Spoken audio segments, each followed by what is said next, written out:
Second method हम देखें carboxylic acid के बनाने की, तो सेकंड मेथड हमारे पास में है फ्रॉम अल्काइल साइनाइड। अगर हम अल्काइल साइनाइड या जिनको आईयूपीएसी में नाइट्राइल भी कहते हैं, यदि हम इनका हाइड्रोलिसिस करें, देखिए आपने अल्काइल साइनाइड लिया RCN, ठीक है। अब इस अल्काइल साइनाइड का यदि आप हाइड्रोलिसिस करते हैं, this hydrolysis can be perform in acidic medium और इन बेसिक मीडियम, दोनों मीडियम में से किसी भी मीडियम में आप कर सकते हो, ठीक है।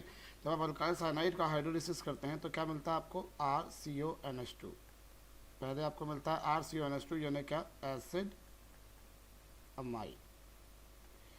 तो जब आपने अल्काइल साइनाइड का हाइड्रोलिसिस किया तो पहले आपको मिला एसिड अमाइड, और फिर इस एसिड अमाइड का आप हाइड्रोलिसिस कीजिए एसिडिक मीडियम में, तो क्या मिलेगा आपको, कार्बोक्सिलिक एसिड। यहाँ आप देखिए जो कार्बोक्सिलिक एसिड आपको फाइनली मिल रहा है उसमें उतने ही कार्बन है जितने कि अल्काइल साइनाइड में थे। तो इस केस में क्या हुआ, ना तो कार्बन चेन की लेंथ बढ़ी है ना कम हुई है, जैसे पिछले केस में हुआ था। पिछले केस में क्या हुआ था, ग्रेनाइट एजेंट से आपने जब बनाया था तो उस केस में जो कार्बन चेन की लेंथ है वो बढ़ गई थी। यहाँ पर ऐसा कुछ भी नहीं होगा। तो अल्काइल साइनाइड का हाइड्रोलिसिस करा तो हमें क्या मिला, एसिड अमाइड, जिसका फर्दर हाइड्रोलिसिस करने पर हमको क्या मिलता है, कार्बोक्सिलिक एसिड। फाइनल प्रोडक्ट उतना ही कार्बन का मिल रहा है जितने कार्बन का मेन अल्काइल साइनाइड था। जैसे आपने ये लिया, मान लीजिए इसका हाइड्रोलिसिस किया, ठीक है। If this hydrolysis is performed either in presence of acidic medium or in presence of basic medium, you will get first of all acid amide with the same number of carbon atom which the cyanide was containing actually.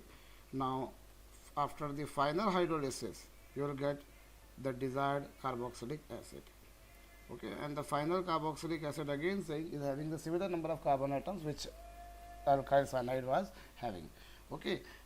So for example, if you take HCN and if you hydrolyze it, if you take HCN and hydrolyze it in, then finally the final product will be formic acid, okay.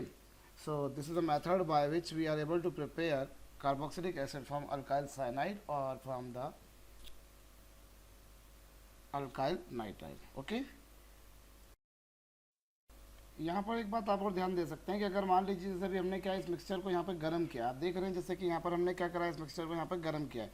अगर suppose हम उसे गर्म करने की बजाय अगर cold ही रखते हैं, मान लीजिए सपोज जैसे आपने अल्काइल साइनाइड लिया और आपने इसका हाइड्रोलिसिस किया, ठीक है, HCl, लेकिन क्या है वो कोल्ड है, आप गर्म नहीं कर रहे हैं, तो reaction can be stopped to acid amide only, आपको यही मिलेगा। फिर इसके बाद की फर्दर की रिएक्शन आपको नहीं मिल पाएगी, समझ रहे हैं आप। यदि आप मिक्सचर को गर्म कर रहे हैं तो फाइनल प्रोडक्ट आपको कार्बोक्सिलिक एसिड मिलेगा, लेकिन अगर आपने इसको गर्म नहीं किया तो उस सिचुएशन में क्या होगा, ये रिएक्शन कहाँ पर आकर रुक जाएगी, ये रिएक्शन जो है वो एसिड अमाइड तक आकर ही रुक जाएगी।